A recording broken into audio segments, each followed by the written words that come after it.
IFUS really is a progressive meiosis intraoperatively, and that naturally increases the chance of posterior capsule rupture, vitreous loss.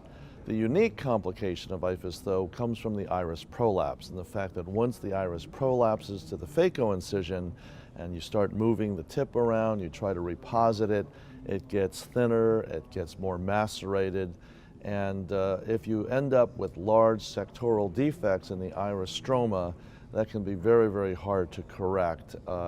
And so avoiding that prolapse is key.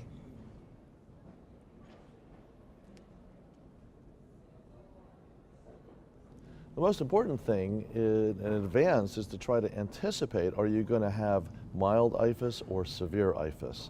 And the best indicator is the pupil dilation. So if you have a patient on an alpha blocker, the pupil dilates well preoperatively, then usually even if they're on tamsulosin, all you need is an intracameral phenylephrine to increase the iris tone. But if the pupil doesn't dilate well, then you have to start thinking about mechanical devices like a ring or iris retractors, because they're best placed before the capsulotomy. They're much harder to place once you've already completed the capsulorhexis.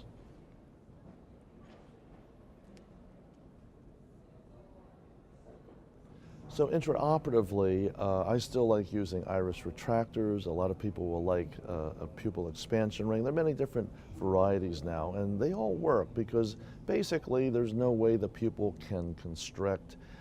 It's important, though, to do them early, because once you have iris prolapse and it gets macerated, part of the tissue wants to fly into the incision, fly into the phaco tip.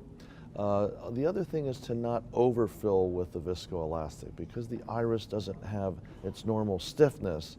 It does tend to prolapse more easily. So you need enough, but not too much, or you may actually cause the iris prolapse with too much OVD.